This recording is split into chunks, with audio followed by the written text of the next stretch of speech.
Now, who approached you? Tatalia or Barzini?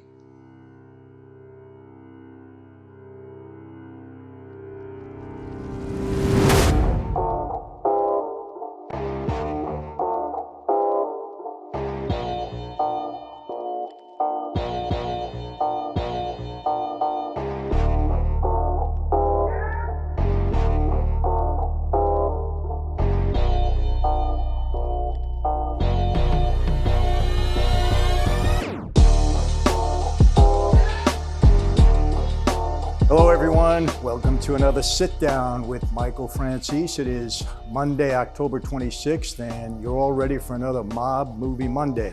And this has absolutely become a favorite of all my subscribers, of all the new people coming aboard. And last week we did Godfather 1, and I told you there's so much in that movie to talk about that we can't go on for an hour and a half. At least that's my feeling. Many of you have commented and said, no, Michael, we want to hear the whole hour and a half. Not going to do that. We don't get your attention for that long, trust me. But today we're going to do part 2 of that. I'm going to do it in a little bit different way. Rather than go through the whole movie scene by scene, I'm going to pick out things that I think are really important. Going to give you my perspective on it, and I think you're going to enjoy that. You know, there's an expression where certain pieces of art can be imitating life, and also where life can be imitating art. And I think in the movie The Godfather, we're going to see both. Now, I relate to that movie, and I want to be clear on this, because of the relationship that Michael Corleone had with Don Corleone, his father. And the reason I relate to that is because many of the things that I saw, the conversations that they had between them, I related to the conversations that I had with my dad, Sonny Franzese. Now, I'm not comparing myself to Michael Corleone, even though there are some comparisons. Michael initially didn't want to get into that life. He was an Army veteran. He was a legitimate guy. He got into the life because of an incident with his father. There was an assassination attempt. He eventually was drawn into that life, went on to be, pretty successful and eventually become the boss, took over his father's place. And in my case, I was not destined for that life initially. I was an athlete, going to school, going to be a doctor. My father gets a 50-year prison sentence, and I'm drawn into the life through my relationship with Joe Colombo and so on and so forth. So there are some similarities in that regard, but forgetting that for a moment, it's really the relationship that Michael Corleone had with his father that was really touching to me. So what I'm going to do today, there are some scenes in The Godfather where certain quotes, certain things were said by certain of the characters that really touch me, that are really important, and you can really relate to in real life. Again, life imitating art, art imitating life. I told you in that last week that after The Godfather came out, I saw a change in guys on the street. They acted differently. They held themselves differently. Some of them even dressed differently. It brought a whole new status to the mafia. The Godfather did that. And so that was life imitating art. Now let's talk about art imitating life and how they really do come together. I'm going to read some of the quotes. First one, revenge is a dish best served cold. Now, when was that said? Don Corleone had just been told by his consigliere, Robert Duvall, that his son was killed, if you remember that scene, at the toll booth. And Don Corleone was broken up by it. Remember, he had had the assassination attempt on his life. When he heard that Sonny was killed, they hadn't told him right away because they wanted him to recover, and he was broken up by it. And he looked at his consigliere and he said, listen, I don't want any retaliation. This war is going to stop right now. I want you to get the head of all the 5 families together. We're going to stop this war right now. And he said, revenge is a dish best served cold. What does that mean? Don Corleone knew darn well that some way, somehow, he was going to get revenge on those people that took out his son. But he didn't want them to know that. That's why he wanted a meeting, wanted to get everybody together, wanted to find out who was responsible. And we know later on it was Barzini and so on, who was responsible for killing his son. But he wanted everybody to know that as far as he was concerned, the war was over. Because when you do get revenge, you don't want to let people know it. A dish served cold, so they don't expect it. And in the end, when revenge was taken by Michael Corleone, you remember, people didn't expect it. He just hit them all cold. Now, I'm not suggesting that, people. I'm not suggesting revenge in any way, shape, or form. but it really applied in the mob life for sure. When you were upset with somebody, when you wanted to get even with somebody, the last thing you wanted them to do is know about it. So remember, revenge is a dish best served cold. And again, I'm not advocating that anybody think about revenge, because revenge is not healthy in life.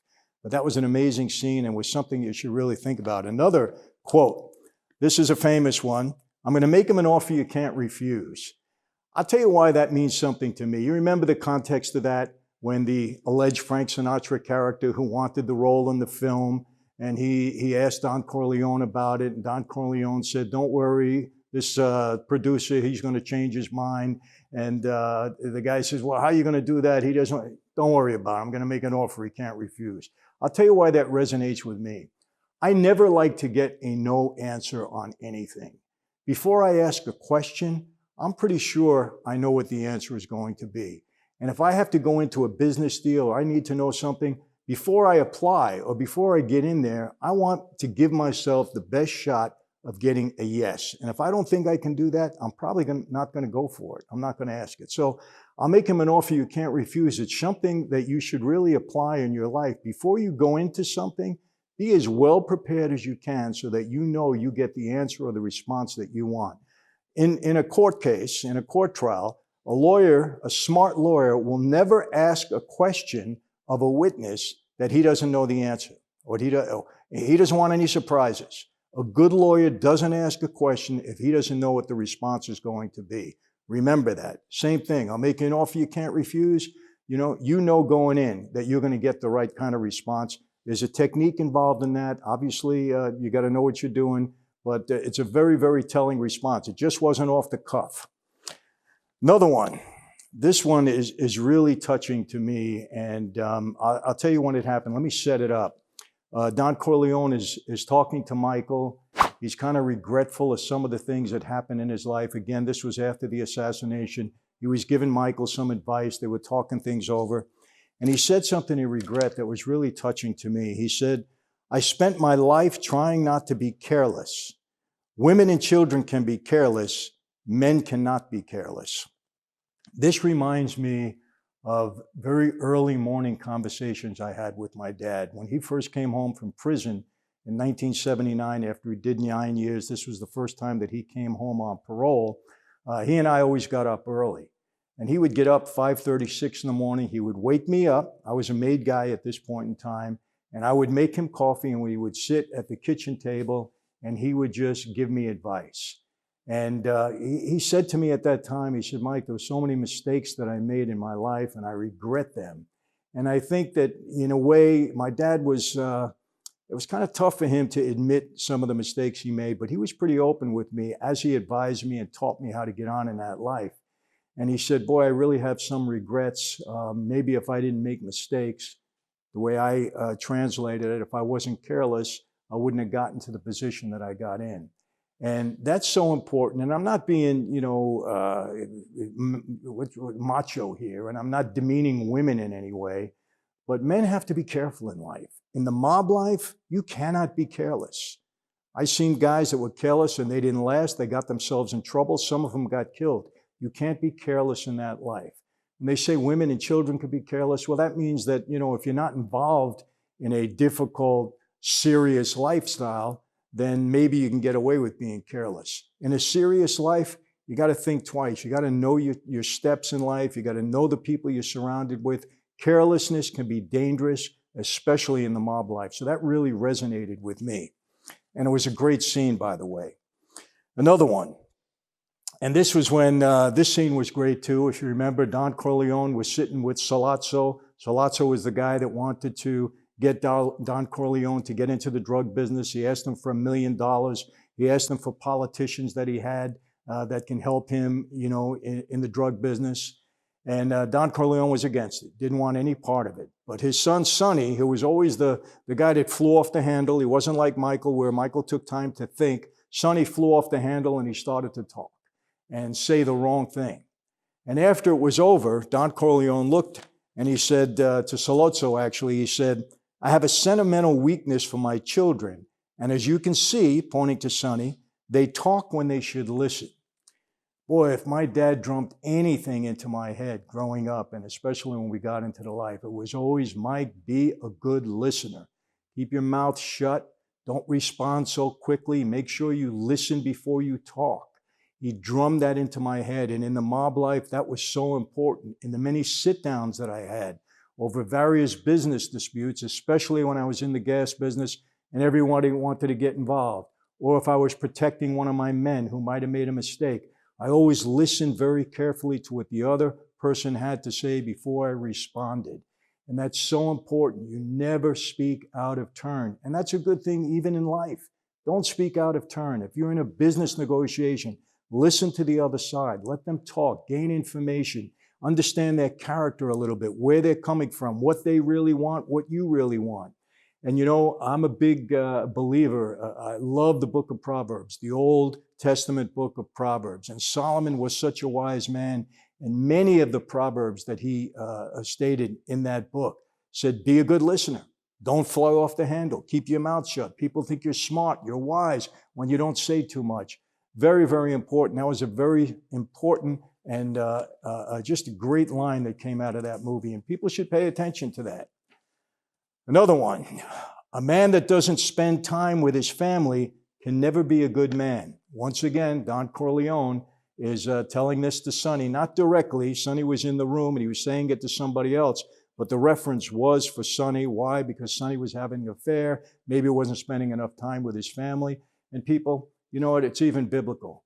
All right? If you don't support and take care of your family, you're really not a good person. You're really not a good man. Your family comes first. God, family, friends, of course, but your family comes first. The Bible is even clear of that, but that came out big time in that movie, and it was all about family. And I'm not going to say that the mob guys always had great family values. I'm not going to say that I was always perfect with my family. I wasn't. I regret it. Okay, but it's important to keep your family first. And I'm going to tell everybody this. Some of you are going to get upset with me, but I'm going to say it anyway. We have a lot of issues in this world, and especially in America. And I believe that the root of the problem in America is the breakup of the family. I really mean that. And why do I say that? Because all of these young kids that I've spoken to over the past 25 years, gangbangers, people in prison, kids in juvenile hall, the reason they're there is because they did not have good family guidance most of the time. Not all of the time, but a good percentage of the time. Someday we're going to regret, or we're going to look back and we're going to yearn for the days of Father Knows Best. Some of you won't know what that is. The Donna Reed Show, My Three Sons, where family values really meant something. It's different today. And I'm not blaming people, and I understand society changes, but you know what? Some things shouldn't change. The breakup of the family has caused a lot of problems here in this country, and I really hope we can get back to that.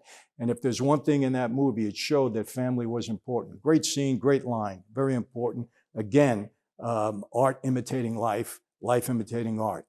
And I got to say this now, this is so appropriate for what's going on today. And this is not from Godfather 1, it's from the Godfather trilogy. I don't know if you've ever seen that, but what they did, there was another cut, and they put all three Godfathers together. It was called the Godfather trilogy. You can watch it. I think you can get it probably on YouTube, but I think you can get a DVD or whatever. It's great. It's like 7 hours long, but they put them all together. They did a masterful job in it. And there's one line there that was said by, again, Michael Corleone. I'll set up the scene for you. Actually, his niece was planning to get married, and the guy that was going to marry her was asking Michael for his niece's permission to marry. And so Michael was questioning him, what kind of job you got, how are you going to support my niece, and, you know, giving him all the questions that I would ask, you know, if anybody's going to marry my daughter. And, you know, the guy responded that he had, you know, some money in some investments, and he was kind of like, you know, I don't want you to get upset with me because I have these investments, because he was also going to school. And Michael said, no, I'm not, you shouldn't be ashamed of the investments you have. And then he said this line, listen to how appropriate it is for today. And I'm going to get into this. He says, contempt for money is another trick of the rich to keep the poor without it. Think of that. Think of what's going on today. And I got to say that. Think of what liberals want you to believe. All the wealthy liberals in Congress Nancy Pelosi, Joe Biden, all of them are telling you money is no good. It's the wealthy that are bad. They're evil. Everybody's saying that, but they're all wealthy.